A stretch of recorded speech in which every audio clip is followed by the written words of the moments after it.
Wait for the Facebook page to show the stream, and then I'll tag you, Clara. Once we become very famous, this will go very viral. Sure. I can guarantee you. Sure. All right. So I'm changing it to public. Okay. So this like now I can see. I Yep. understand. So what's the? Maybe you can write it. It's just my full name, as you had it in. You can maybe do it for me as well. That's Can the you same. see it? I think you just have I'm to not put in. typing anywhere, am I? No, you have. Here. Where? All right. It's just You Clara. have my name, Clara. At Space. Clara. Space. Nepper. That's not how you do it. N. This one. This one. S. But they will still have, yeah. And And I am almost the same except that one is Albert. Albert, and then Cornelius. Albert Einstein. Here you go. Albert Space, and then Cornelius. Cornelius. Yep. And then Nepper Winter as well. Nepper. The same. That's me. There. Good. Now you have tagged on Facebook as well. Okay. Good. All right. I haven't asked this question for a long time, but here it goes. What brings you to Latvia, and what are your impressions so far? We're starting? Yeah. Okay. We're on. We're on live Yeah. stream. We have never been in any of the Baltic countries, and we had some free time over New Year's here, so we just decided to go and see Latvia, and then we'll go to Lithuania afterwards. Yeah. So it's the first time ever, and it's so close to our home, and we've traveled around so much in the world, and it was just weird. That we never discovered this region, so we thought it was time to see it. I once heard something about telling, making sure what the assumptions are of doing an interview. So maybe by starting out by saying who we are, that would be a good idea. And saying how come we are very close. That's because we're from Denmark. Mhm. We haven't said that yet. So my name is Albert. I'm 19 years old. I'm currently in the last year of Danish high school, which is a little bit longer education than in other countries. That's why I'm still in school. And this microphone is very close to me. And here we have my sister, and she can introduce herself. Yes, I'm Clara. I'm also from Denmark. We are siblings, 2 out of 3. Our older sister, she's not here on the trip. I'm 28, and I've traveled for many years, but it's my first time, as I said before, here in this area. And what are our first impressions, Albert, of Latvia? It has been very interesting to come here to see the mix between the old Soviet Union and now this very, very I don't know how I see that the people we've talked with so far, it seems very pro-West, and at the same time it has these old Soviet Union things that are very clear as well, that it's a part of the country. But all of them being quite skeptical about what they call the so-called freedom that came with the fall of the Soviet in the beginning of the 90s. We've been here for 1.5 days, and we've already experienced a lot because we've hitchhiked. So we have hitchhiked with now 5 different people and talked with them, and they all seems very much into their business, talking a lot about business, less than we do in Denmark. Mhm. Because it's an integrated part of our society, I guess. So you have the private businesses, and here it seems all sort of new. Actually, you can sort of feel that in the way that people are very much talking with pride about their businesses and how they're very important for them. Exactly, and it's actually quite interesting, this focus on the business, but then at the same time kind of a skepticism against how business is ruling the society in a way. Yeah, exactly. It's all kind all of the cases. filled with double standard so far. We talked with one guy who said you should cut up. We shouldn't go to Belarus because we shouldn't place money in Belarus. But at the same time, he could only take us hitchhiking a little bit out on the road because he had to get and take some lumber to send to Belarus because he was doing business with people in Belarus. But it wasn't his choice. It's just his business. So that was kind of fun. And we also had, another experience today with another man talking about how businesses ruins the country, and it was actually better back in the Soviet time. But now he was also very much into his own business. Mm-hmm. Yeah. So you said you were in Talsi today? Yeah. And somebody brought you to Riga? Yes, we were in Usma, and we slept by the big lake there. And then we were hitchhiking with a man who was selling pig meat, and he was going to Talsi. No, that was actually yesterday. Sorry, we were driving with a Latvian Today man we have been in his name was Eric, and he didn't speak a word of English, so we don't know so much about him. But he had a dog because he had dog food in the car, and he left us by the road to Talsi, and he was going into Talsi, and then we were waiting for a while outside of Talsi, and we put on some nice music and started dancing to kill the heat, like it was very cold. And then this Latvian man who was going to Riga, he picked us up there in Talsi, or outside of Talsi, and he drove us here to Riga. Yeah, and he was very nice, and we drove with him for 2 hours almost. And firstly, we were yesterday at a hotel in Usma for the first time ever being in a hotel, because normally we don't have that kind of money, but it was a nice experience to be down by the lake, and it was a bit more cheap than in Denmark to have a spa and everything. So we did that. We decided, you know what, let's do it. And yeah, and so they were very nice. We talked with the owners, and the owner today, he drove us to the bus station, and then we got picked up by Eric, and then we got picked up by Andrew. And actually all of the people we talked with, besides this double conflict about being pro-business and against business, or pro-freedom but also against the so-called freedom, they are also, I think, all of them mentioning the influence or the impact of the COVID and the lockdown on their lives, both like private lives and business lives, how much it has affected them.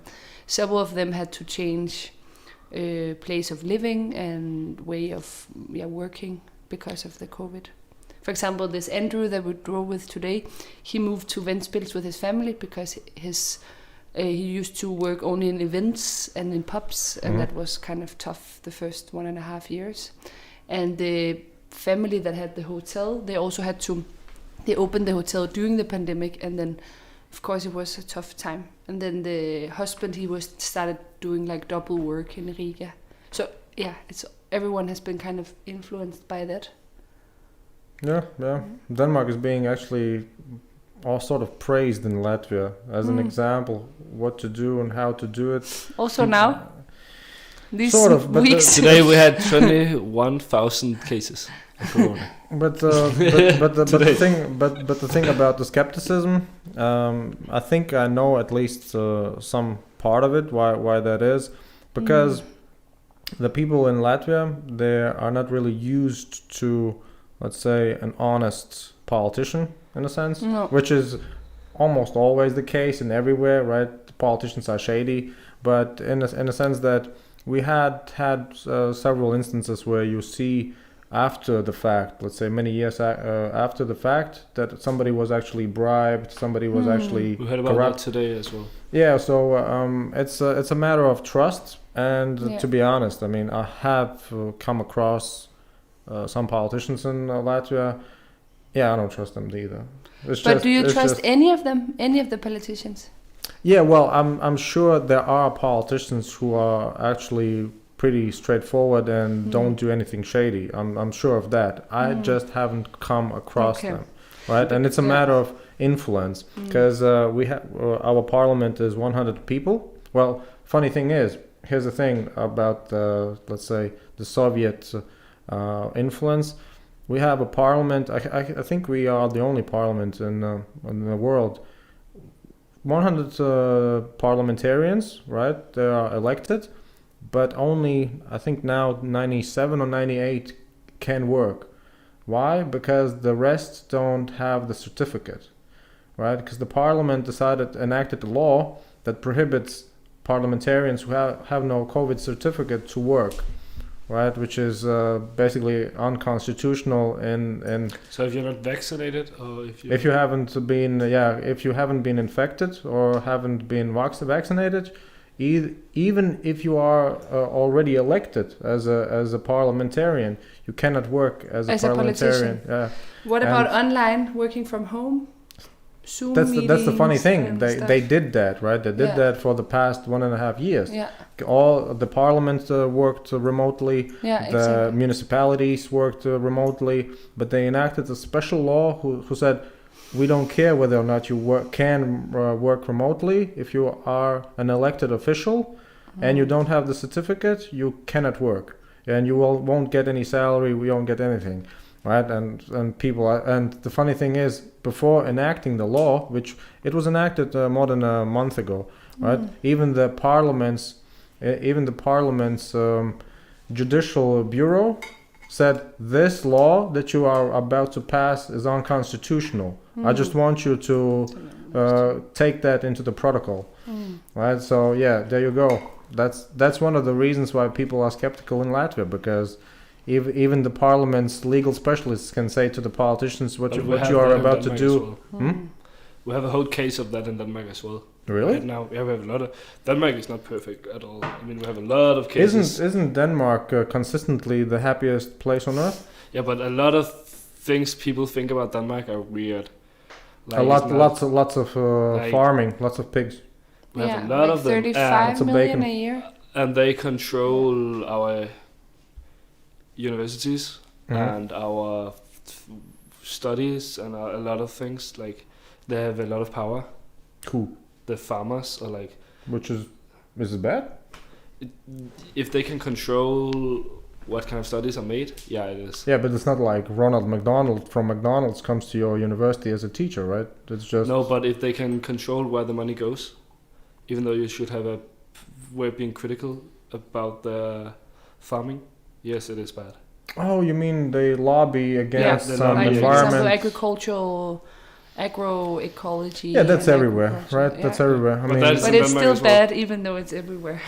yeah. See, but you have But- you have almost like a luxury. You could actually develop into a totally different society. You have the means to do it, right? If you would But be I some think- Ethiopia, you might as well just cling to every opportunity you have. I do think that there is actually a problem when it's as it is in Denmark, when it could seem to be so, as you call it, perfect, or it's that people are not aware of their, I think, privileges, and they don't see that most of the problems are just not existing because they have been exported. They're not inside maybe the Danish problems, but like the borders, but most of it is just because it's still happening in responsibility of the Danes, but it's just outside of the borders, like the factory productions, most of the greenhouse like gas emissions, all of that, it's just been exported, but it's still, we are still kind of culprits. We're still consumers of it. We're still, users of all of these things. It's just happening outside of the territory. Yeah, well, it's the iPhone dilemma, right? Exactly. You like the new iPhone, but you don't want to work in the factory in China to produce it. And that's all of our production in Denmark. Almost we talked about all of that. it. We talked about that today. That it seemed as though one of the people we drove with, that he wasn't really like. He said he built a factory, but we were like, you're not a construction worker. And it seems like there are more construction workers here in Latvia than there are in our countries. In our country, because most of the people making capital or making money, producing, they are like him, saying they built a factory, but they didn't actually build it. They told other people to build it, and that's us. Like almost everybody in Denmark work in either service for each other or telling other people what to do in businesses.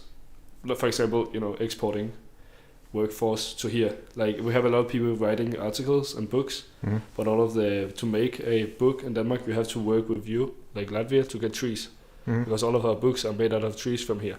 Or if we want to have a nice building in Denmark, we almost always have, or like our metro was built like with people from Poland, and like everything else. Yeah, but that's the price of capitalism. Yeah, exactly. You outsourcing Yeah. the dirty work. Yeah, Exactly. and that's exactly what our country So, is. but I don't think that a country which is we could say it in like the top pyramid or whatever in that like capitalistic system, it's a perfect ideal society, because it's only running that way because the exploitation is taking place. You know? But the exploitation is something that's inevitable. I don't think so. Unless Elon Musk invents those robots, right? No, And unless then unless we can we try exploit the robots. and- But even then, some people will definitely try to make some robot rights. But I don't think AI is the solution. I think maybe it's also about. It's not to say that we're sitting here in this little room to solve the problems of the world, but I'm But saying. let's try. But I think that distribution and maybe a questioning of what is the good life and how to distribute the resources, and maybe some kind of like, not to control like people's individual lives, but some kind of maybe maximum on how billionaire rich you can be. And like I think there are some different things that is possible to change. But tomorrow. Denmark is one of the highest tax countries in the world, right? Tax rates. Yeah. Yeah. So you don't have much of a problem with too much billionaires, right? We do. Many What? people place their money in tax havens like Cayman Islands, even just Luxembourg, Ireland. People can just place their money elsewhere, right? Does Denmark? Do you consider yourself Scandinavian? Mm-hmm. Yeah.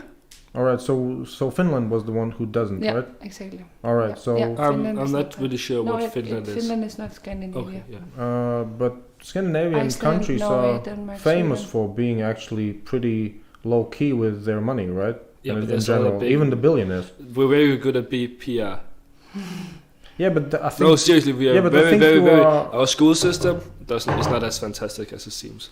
Everything, like our hygge, like this, It's not- have a cozy life, is not what it seems. We're very, very good at PR to make it seem like we have the most perfect country in the world.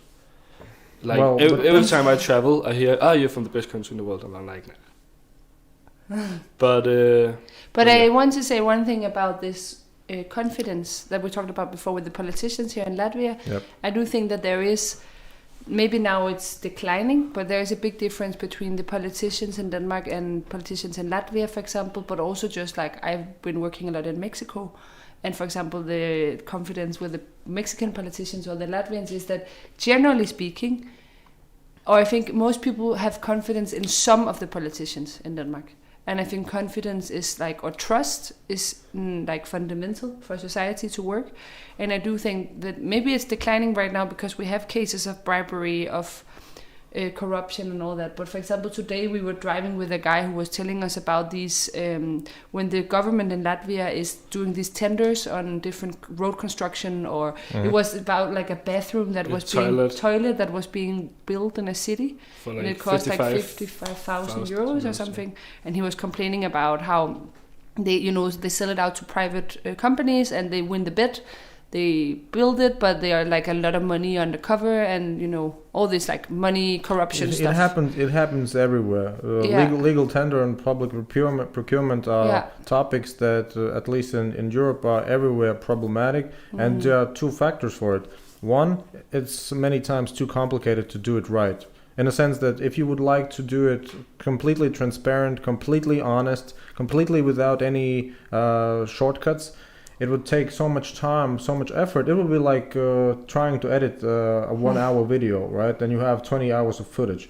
And that's the thing. You can do it, technically you can do it, but whether or not you do it doesn't affect your salary, right? So you don't have really a motivation as a public sector worker to give it your best, in a sense. Unless you are some egomaniac who just wants to be perfect in everything just for the sake of it, right? And the second is, yes, we still have many people who, as entrepreneurs, would like to feel that they are entrepreneurs, but basically they're just outsourced public workers. Yeah, which means you make a company, you get a public procurement for that company, you get and some you money. Choose the price. Yeah, and we had that recently with COVID tests. There was not a big scandal, but still the media picked it up, where a company that was registered, I think 4 or 5 months ago, got a tender for 3 or 4 million euros from the government for providing COVID tests, express COVID tests, right? And the media was like, "Come on, guys, don't be so silly," because the owner of the company, or one of the owners, was related to the Minister of Health in Latvia, right? And the Minister of Health of Latvia also made different procurements for media campaigns, and his either relative or good friend owns a couple of media companies, right? So it's a matter of who scratches who's back. But isn't it a bit weird to make critical infrastructure a thing that can be sold? I mean, that's... What do you mean with critical infrastructure? The construction of roads and toilets. I don't think it should be like private companies betting on who can win the game in building it. Like, maybe I'm also just blinded by the Scandinavian model, but I think there is something that is pretty good in the Scandinavian model is that most of the critical infrastructure, it is being more and more privatized, but most of the critical infrastructure, our health system, our educational system, it is being privatized, but there is still some good reminiscence, which is that it's not up to private companies to bet on it. It's just public workers that do it, and it's public construction. You mean in the sense that the government would have its own engineers and construction workers? Mm-hmm. They you tried. Could avoid those levels and those 24 hours of work. They tried to do that, and the Soviet Union, I guess that's the heritage that they inherited, right? And well, there's always a catch-22 if you ask me, because the argument that the private sector is always more efficient than the public sector is wrong. It's been, I agree. Yeah, it's been proven over and over again, but there are instances where you could say, the government is not efficient, right? You even if you don't put more money, more workers, you could do some things more efficiently with ease, and it's not being done because nobody really gets to... Well, no, there's no motivation in making some things more efficient, right? So it's always a catch-22. How do you motivate people who don't want to be motivated? I don't know, because most of the people who work in government, from what I can see, because I used to work in the government before they introduced the mandatory COVID vaccination for everybody, because I told them, look, I don't have any medical issues with this, but put it simply, force people to get vaccinated even though they work remotely is just complete stupidity. And I told them, So you quit? What? Did you quit your job? Yeah. I told them I don't want to participate in this because I told them I don't have any medical issues with this, but we worked remotely, completely remotely, right? And I told them this law, in my opinion, in my humble 10-year law study experience, is totally unconstitutional, right? And my last position was at the Ministry of Justice. And I told them, look, I thought we are responsible for being the checkers on this kind of thing, but it's the mass psychology. It's just that they did it in a sort of sneaky way for let's say half a year. They made lists who will not go voluntarily, and once they figured out that actually we can pressure them more and more and more, they did that. And once in October they enacted the regulation that this October or last October? This October. Okay. This October, they enacted the requirement for every public worker to be vaccinated, irrespective of what you do. And the funny thing was, many what's it called, maintenance workers, those sweepers and stuff like that, they just go to hell, right? And nobody works there anymore, which is it's a technicality, but still, right? Because they were low paid workers, right? And they lost many of those. And the second was in November they enacted the law that even the politicians, the elected officials, cannot work anymore. They don't get the salary if they're not vaccinated or have been infected. And I don't know what happened. But we heard today this guy in the car who drove us. We have most of our facts about Latvia from the drivers, right? That we met. Good enough for this conversation. But just to ask if you can fact check it, or he was telling us that out of this 1.9 million people that live in Latvia, to be honest, I don't believe in Latvia there are even 1.5 million. Okay, 1.5. He said that 600,000 people works in the municipalities. In the municipalities, definitely no, but in the public sector overall, several 100,000. Don't definitely. You mean? I asked, don't you mean also teachers, people in kindergartens, hospitals? He said no, only municipality workers. No, it's not that much. Okay. But you probably could take it to the households, right? One or two people in the household work for the municipality, and if they have 3 children, it means that 3 are dependent on the public sector in a sense. Yeah. right? So 5 in total. Maybe he meant that type of thing. Household total. I don't know. You said that you were gonna run. Oh yeah, For about the the parliament? politics. Well, here's the thing. A year ago, I was still in the military, and in Latvia they enacted the first, what's it called in English, where you cannot go at a certain time outside anymore. What's it called? You There's get a a travel ban, No, it's something with P. quarantine. No, Not a quarantine. No, so it's something like with a P. A You Danish cannot go word? outside when you have it's like when you have to be home at some time curfew. curfew. A curfew. It's a curfew. yeah, curfew, I guess. Exactly. So yeah, so the first curfew was enacted a year ago, and I was pissed. I was really pissed, right? Because that's a wartime measure. You don't do that in peace times. With this, that's really a wartime measure. So I was still a soldier, right? And I thought, yeah, this doesn't look good. If they can act such things with such ease, with no real discussion, no real analysis, because people asked legitimate questions like, what does that mean? That the virus sort of is most dangerous at night? Why can we not go outside after 9 o'clock? Right? You couldn't go out in the street. Yeah, and that's the problem. And it was for more than a month, right? Every day you had to be home at 8 or 9 o'clock, right? And if they found out you were outside, you got some ridiculous, like €2,000 fines, right? And yeah, I mean that was my reaction. What the hell is happening right now, right? Because it's definitely not the case that the virus spreads most on a Saturday night on the street. That's definitely not the case, right? But they enacted those things, and I said, all right, this doesn't look good. And at that time, a couple of months later, basically, but in January, one dude who's also he's a current parliamentarian. He's in the opposition. He's a controversial figure in a sense. You ask somebody if, let's say, the dude who drove you here, he would probably say either he's an idiot or he's the only hope for Latvia, right? He's a polarity. Polemic. Yeah, and so he was making his party. He was founding a new party. So I decided, all right, I might as well participate in it because I don't want to be the one. Because they had to have at least 200 signatures, right, to have the Only party. 200. Yeah, to create the party. That's not a lot. For Latvian, is pretty decent. 200 just supporting signatures. Yeah, to create the political party. Yes. Or like 200 people who want to participate. No. To create a political party, like a legal entity, you need at least 200 citizens, right? But to participate in the elections, I think you had to have at least 500, something like that. And then it's 30,000. 40,000? 30. Signatures. Oh, cool. Why not?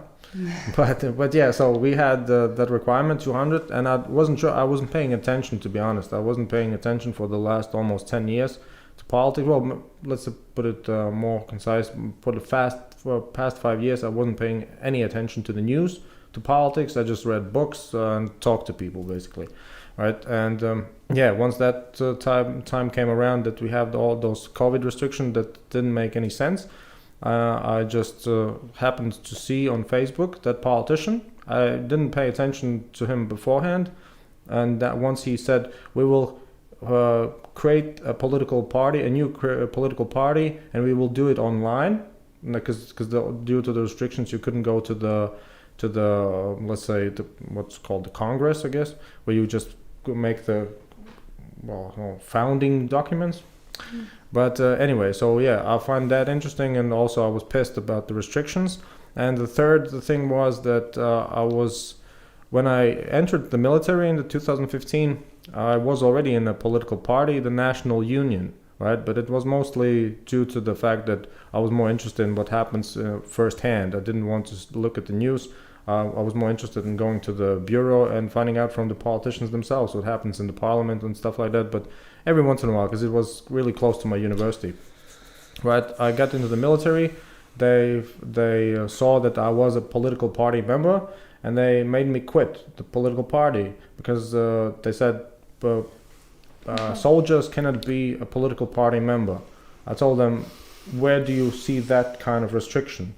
They said, look, this is the article of the law. I know it doesn't say like that, but we interpret it that way. I said, that's bullshit, but all right. I'll leave for the sake of it. No, don't have any trouble, right? So I left it. Once the restrictions in 2020 came on, I said, why not? This is the time to actually go to the Constitutional Court and actually challenge this type of article for the soldiers. So that's what I did. I participated in the creating of the political party, and simultaneously also made a submission to the Constitutional Court of Latvia to have the article challenged, that political party members cannot be in the military, or vice versa.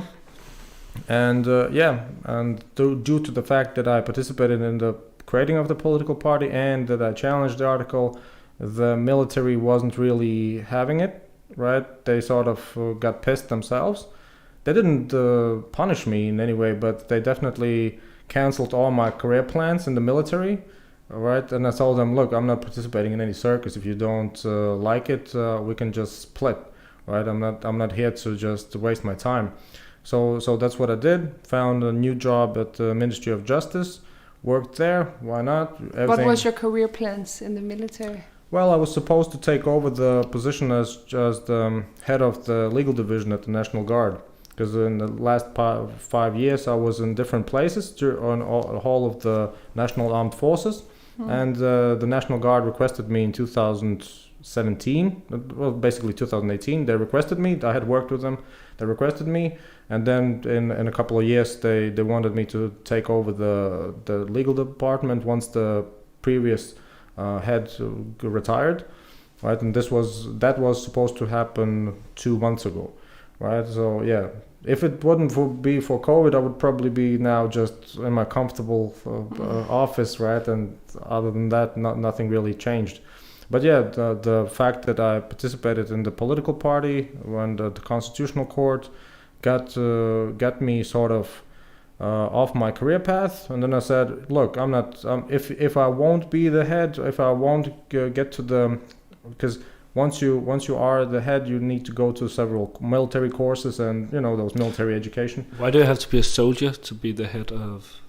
Well, it's a sort of requirement to have the position filled by a soldier, an active duty soldier. Because you are a soldier, but I'm a specialist as well, meaning that I can fulfill the position of a legal specialist, right? Because they have the several trainings. I mean, a commander doesn't have the same education as let's say, medical staff, but they can both have the same rank, right? And it's sort of historically, it's more convenient to have different specialists as military personnel, because you don't have to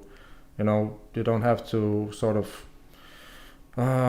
ask for permission in a sense, right? You can employ a soldier 24/7 if you need him to, right? And so if that goes also for your administrative staff, it's just more convenient for the military. And why did you want to work in the military? What drew you into Well, I recruited in 2015 after the Ukraine situation, because I thought it will go away, but didn't seem to. And the military was actively advertising at that moment as well, so I thought, yeah, why not? Right? Is that why you went into law? No, I went into law because it was more convenient than anything else when it came to the higher education. Because I was after the, what's it called, primary school, I guess, after the first 9 classes, I went to a technical school. That's where I also got my accountancy degree, right? But it was 4 years of study.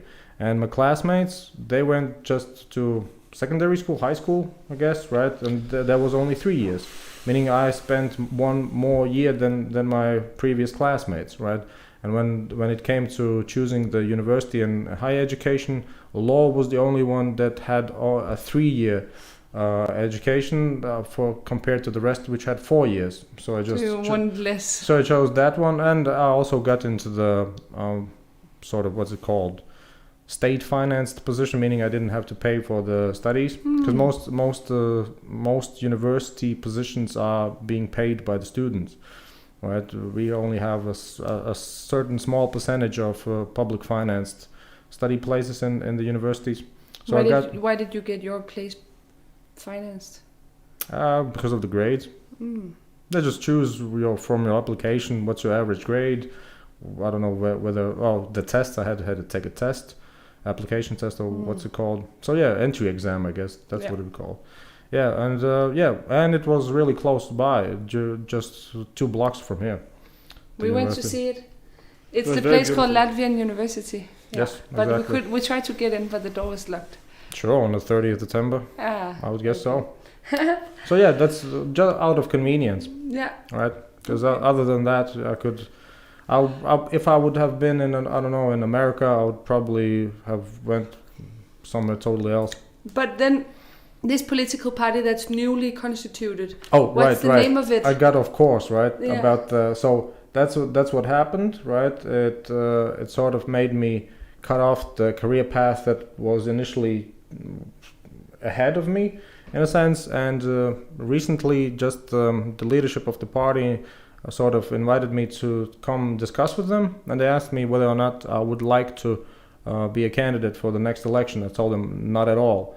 I don't like. I have worked with politicians. I have seen, because if you work in a ministry, for instance, you see how laws are being created, right? How the process is being done. And as I told them, it's sort of technical, and it's really most of the time silly work. It's not really what fulfills a soul, let's say, right? But I said, look, but the same as with the creation of the party, because the reason why I participated in the creation was I didn't want to be the signature that made the difference whether or not the political party would be registered or not. Turned out I wouldn't have been, but I didn't know it at the time, right? So I didn't want to make up any excuses. If I had the opportunity, even if I don't want to, even if I know, because I knew at the time I signed the papers for the creation of the party that the military won't like that.